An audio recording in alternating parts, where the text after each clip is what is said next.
evening, everyone. Thanks for joining Rafael and I again for another episode of Sports Scene.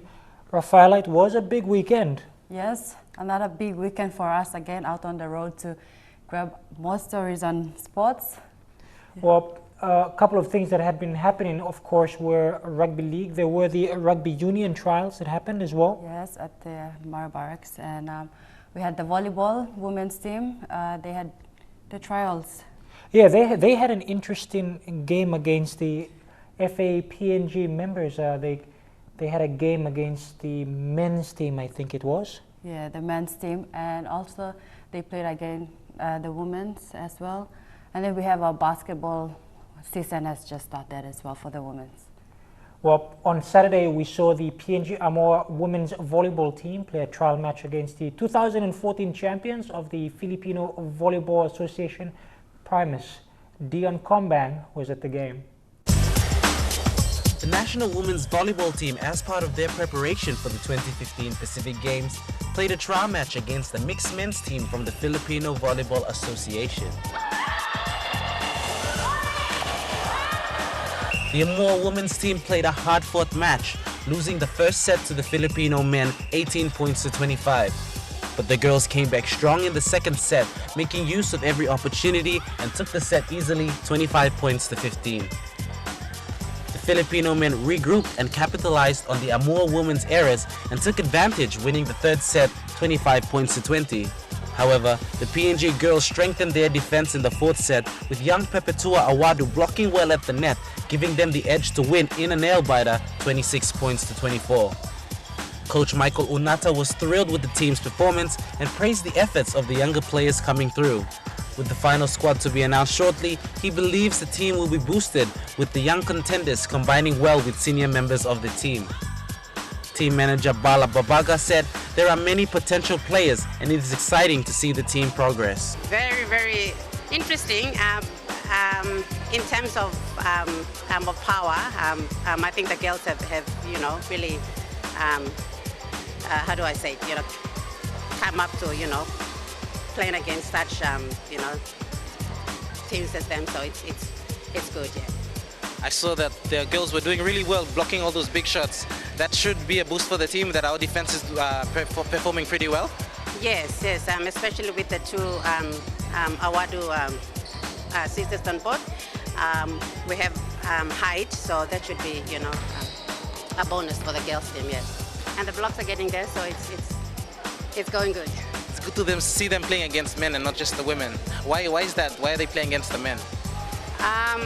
Mainly, I think it would be on power, for our girls to control on the hard serves and spikes, yes. So who are some of the young players that we should keep an eye out come the 2015 games? I know the team has not been announced yet, but who do you think are some of the players that, we'll be seeing them a lot more on the Volleyball Amor team? Okay. That'll be Emily Waribala from the Hula Association. She's quite energetic, and she's got a lot of power for a girl that's, small build girl, yes, so yeah. And Michelle as well, yes. So the prospects of volleyball for the future for women does look good? It does, it does, with the help of Matty and everyone else, in the organization, it's all good. So I think our girls will go a long way. With players vying for a place to be announced in the final squad, many of the younger players are hopeful to represent PNG at the Port Moresby Games. Moving on, MTV's Godwin Eki head over to Caritas Technical as that 3 young women are preparing themselves for the intense Taekwondo competition. Rosemary Tona, Doris David Doria and Rehab Loy have gained much needed support through their Korean masters and lessons learned at school and are already eyeing gold at the Pacific Games. They all said one thing. They said representing their country and making their family proud will mean a lot to them. The 3 girls will all be fighting in their respective categories and are already preparing for the Pacific Games. Looking forward for the Pacific Games, and I I just want to thank the masters from Korea. They trained us really hard, and also Mr. Edward Kasman for the national team coming here training together as our team to represent PNG. I'm looking forward for the Pacific Games. I'm looking forward to make a gold medal for my country, and it's like a dream to me. I just want to win a gold medal. I am looking forward to this game, and I will try my very best, even though the trainings are really hard, but I think I'm going to make it. The trio have a strong support from their Taekwondo masters, school and their families as they go through their training programs in preparations for the games. Sister Florentina is proud of the three girls and she says the school will be with them all the way through. We have got 3 national players already to go for the gold for these 2015 games in July. The main focus for the girls now is training as they prepare for one of the biggest events that they will become part of for the first time and something they will talk about in years to come. After the break, golf and the Puk Puk Trials set.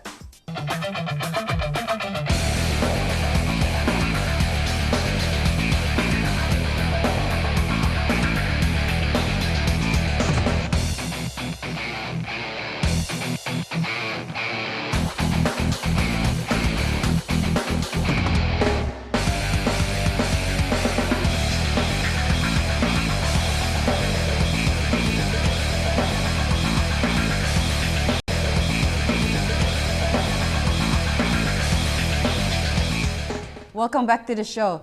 In rugby union, talent from across the country converge the nation's capital as they prepare for the national trials. Now, Lorraine Genia is a passionate rugby follower, and she was there at the trials.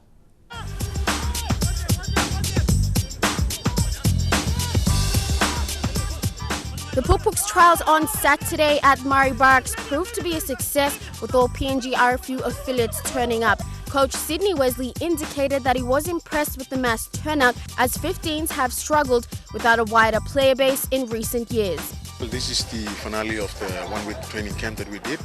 So from this one we are due to select a 28-man squad to take down to Singapore. While there were many familiar faces that did turn up, Wesley was impressed with some of the young talent, much like Richard Aitzi. A lot of the boys who are relatively new, but who've been around, they've been knocking on the door for quite some time, and I think getting them into the camp or getting selected into the camp, they've really they've raised their hand up. I mean, they want the jersey, the Puk Puk jersey. Dion Comband had a chat with the PNG Golf national coach Graham Bolton, who said the team is being pushed to make the final team for July's games. The team's been working hard. It's getting real now. The games aren't far away, and so it's time to really start knuckling down and focusing on what they've got to work on. You don't build up. You build up from the start, and so at the moment they're getting the base right. So they're getting stronger and fitter, and they're working on their skills here on the golf course. As time goes on, those skills will be getting better. They'll be getting fitter and stronger. Then it comes playing time out here, and we've got our PNG majors, and then we really start to see where those players are. The team isn't picked until May, so the guys and girls are still jostling for position now, and it is a case of whoever works the hardest will get in. Again, this is about skills and base at the moment, and really setting the tone of how we want to go forward. That I have an expectation of what I expect the guys and girls to do and how hard I want them to work. And when I'm up here, I really drive home how hard what I expect from them. And look, this is our second training camp for 2015, and both times everyone's done what they need to have done. They've all been really impressive. Look, the golfers have a huge advantage. The majority of the team will be playing their home course, and in some sports, home course advantage isn't that much of an advantage. With golf courses, it's enormous. Knowing the bounces, knowing the holes, knowing the breaks and the greens before you've even played the hole is a huge advantage over your opposition. Look, in Port Moresby, it's a hard course. It's not an easy golf course. People come here and they struggle, and the games will be no different. Players will come here and they will struggle to get to know this golf course. Our players already know the golf course. You know, you can look at past game performances and you can say, well, you know, the golfers didn't do that well last time. Yeah. Like when it comes to golf courses, it's tens of shots. It's not just one or two. The advantage you have playing your own course is massive. So, you know, the guys and girls did struggle last time, and there was some reasons for that, which wasn't always about our actual golfers. But coming and playing here, look, we're training here now. Yeah. The teams who are coming for the game is going to be probably 2 or 3 days beforehand, coming out on this golf course and going, holy moly, this is hard. Our golfers have already done that. We'll have our plans and our strategies for that golf course done. Coach Bolton said the fairway itself plays an important role, and that is an aspect to be taken into consideration, especially with this being the home course. Thanks, Dion. Now, after the break, the Telecom National Soccer League is against the odds. Admiralty impress against Hekari.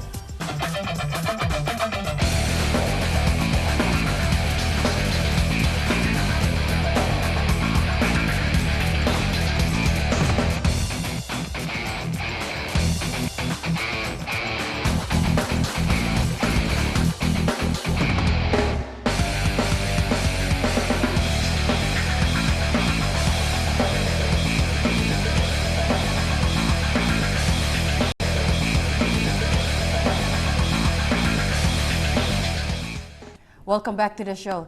Jeremy, you were up at the Telecom National Soccer League competition up in Bomana. How was the game? Oh, it was massive actually. You know, you had the 4 Port Moresby based sides playing against each other. Hekari, who had been undefeated the first couple of rounds, they were now taking on an Admiralty team who had only had 1 point in all their previous games. So that was always, last week it was expected that Hekari would dominate this game. However, while watching the game itself, Admiralty could have scored on a number of occasions. Admiralty went into the match as heavy underdogs, considering they've only taken 1 point in the previous 3 rounds. They attacked early though, placing Hekari's defense under pressure. Hekari did have more shots on goal as the game wore on. Emmanuel Simon dangerous in the midfield with captain David Muta shooting from outside as well.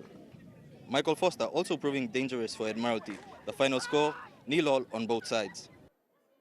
Lo side lo game lo tete itself Admiralty lo game hand straight lilik lo score. Yes, I think Admiralty all play good today.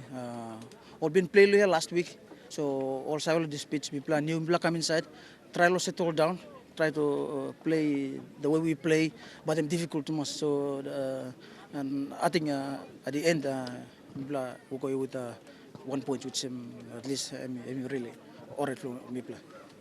Oh yes, this time we expect him and mas pani netlo this time. We had about four attempts. Kamlo Michael Foster. In fact, inside lo this 15 minutes. Mipla got this 2 chances where Mipla will think as remember Mipla pani net winning this game, but unfortunately Mipla not been pani net. Now the second game that was there was FC Port Moresby, the home side. Yeah. It's heavily there's a heavy investment by NCDC into that squad as well, and they were going up against an Aura side who had a confidence boosting win last week. And Elijah Lavette was over at Bomana covering those games. In the Daysada match, Aura FC were quietly confident after the 1-0 victory last weekend, and Henry Ronnie opened the scoring early. FC Pom were getting into rhythm.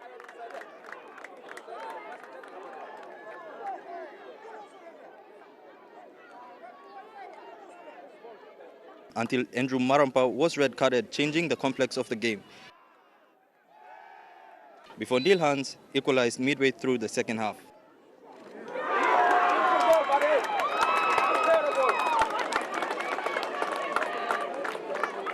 And it was Gary Moka's second half header which sealed the victory for Aura FC.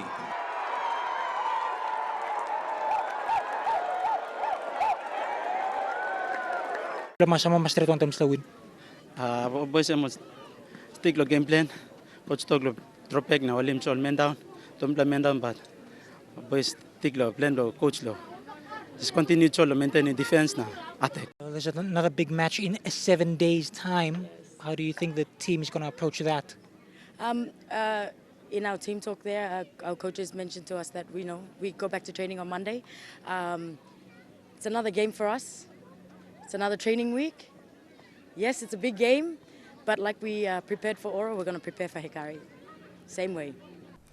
Now, MTV's Sylvester Gawi travelled all the way to Madang as he covered the home side Madang FC's game against Lae City Dwellers.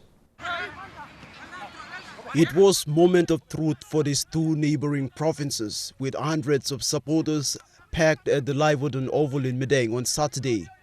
Lae City Dwellers sent in a strong side, led by Raymond Gunemba and Nigel Dabinyaba in the front, and Jepet Tiampo and Valentine Nelson at the back line. The Lae boys were desperate for a win over Madang. Performance by boys today, I'm really pleased with them.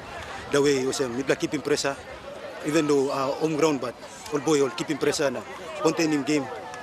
It's full 90 minutes. Me to thank you, this time. Me look big play improvement. Madang's lineup was also a strong one, led by Alvin Komolong, Max Sengum and Anson Topio. The boys in yellow kept their supporters screaming for goals. After drawing Admiralty and Pom FC in the last 2 weekends, the Madang boys have trained hard all week to take on Lae City Dwellers. Incredible boys to me. Next play game, we play down, but still we play hard. Several goal attempts from both sides were unsuccessful, forcing the game